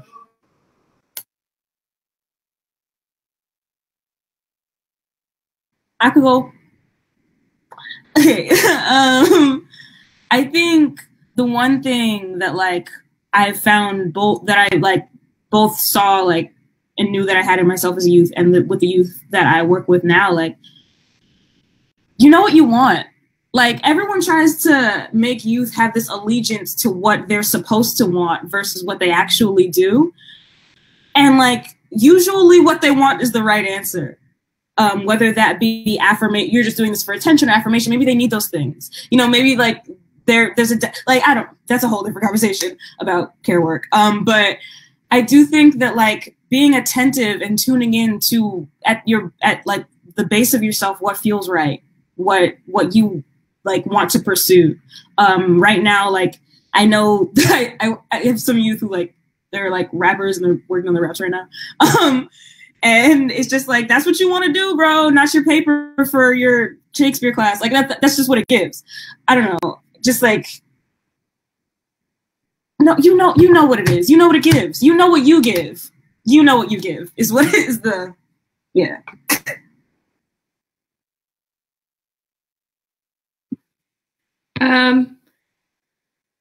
I honestly, I don't know. I think like talking to like my 12-year-old brother and like hearing about like his problems and like the things that he's complaining about and like understanding the scope of his world right now is very interesting, because obviously like my world is very different from his. But I think that like for him, it's been like, or at least like for me talking to him, it's been like the most important thing just to say like, whatever it is you're feeling right now is important and it's valid and you should listen to it. Because it's like, I know like growing up, like, especially like young Black men are like always taught that they shouldn't show like any vulnerability or any any like crying or anything, because it's like a sign of like weakness. But I think that's like been the most important thing. And like, not just with like my family, but like with all of my friends right now, where it's like, it's okay to not be strong right now. Like, you know, like nobody's, and it's okay to like not be strong for anybody else. Like that if someone asks you like, hey, like I need you, it's okay to say no. Like it's okay to not offer support. And I think that like has been been an important conversation with a lot of my friends, particularly like my friends of color, who like are so used to doing like this emotional work and this emotional support, like not only for like their friends, but like in so many aspects of their lives, like especially like with their families. And it's okay to be like, you know, like I can't do this for you right now. Like, and I think that's been like the most important thing for me. And also the hardest thing for me is to like say like, I'm only thinking about myself right now. And like, that's okay. Because like, I have survived and like, I am okay. And then like, that really is the most important thing, like right now. And I think that's like, especially with a lot of like youth, it's almost like this burden that like, I don't know, that like the world is like on their shoulders to like save it, to fix it, because they're like the progressive, because they have all the ideas, like, and the youth are the future. But I think right now at this moment, it's so overwhelming for them. And like, or for us, like I'm not old, but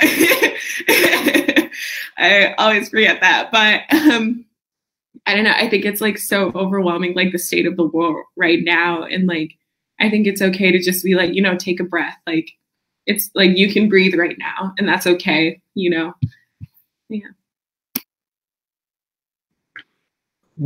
Thank you all for sharing. I've just been really thinking a lot about childhood. I've been researching on doing a new manuscript about bullying, queerphobia in the Black South. And so I've just been like thinking about like, what would I say to my past self, or just like any self with any time frame.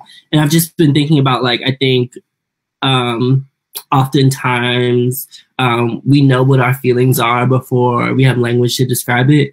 I think a lot of the times, like when I was younger, or just like hearing from young people, we tend to pass down projections onto them instead of honoring how they really are, articulating how they are feeling.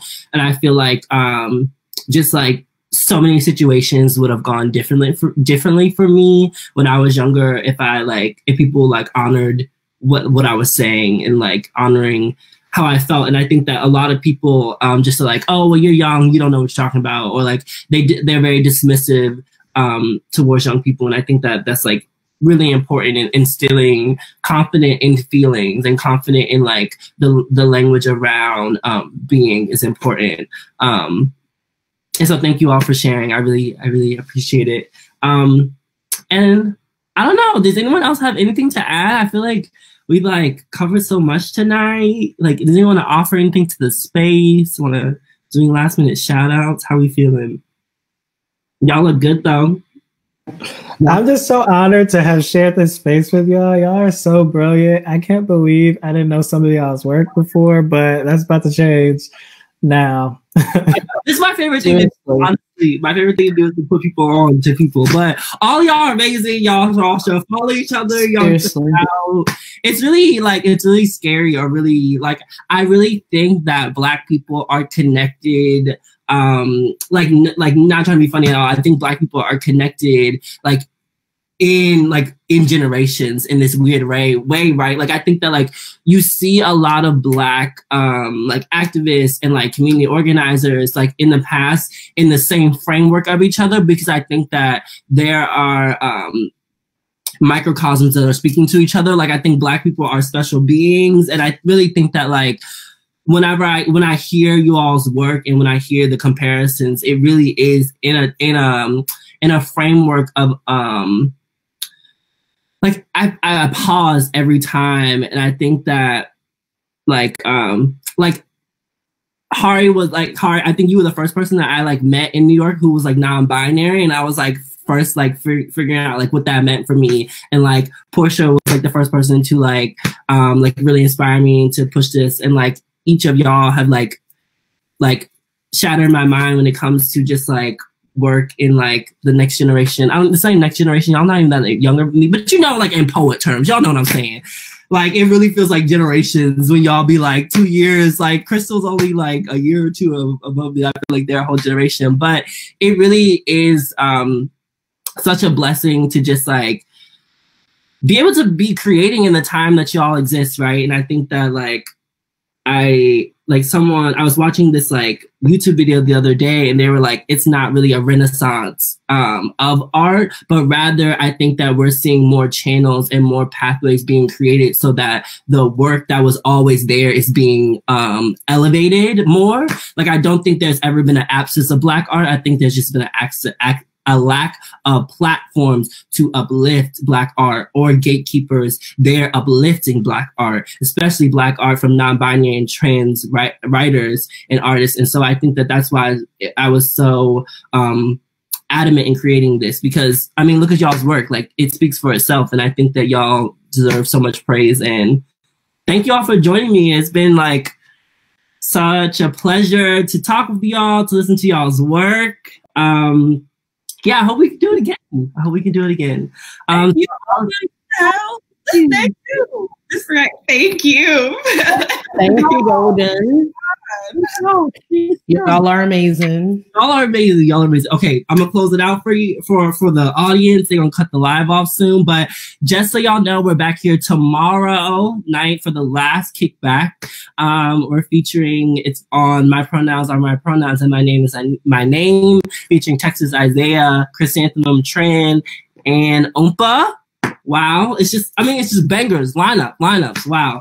And I'm so excited to be part of that lineup and to be closing it out tomorrow. This has been a great little experiment, and I'm glad that y'all could be a part of this journey. So thank you so much. Cool. In live, I don't even know. I never really know how they are when they end the live, so I just be like, like I feel like there should be like an outro song, like. I want to dance it out. Like, I feel like if and Megan Thee Stallion song.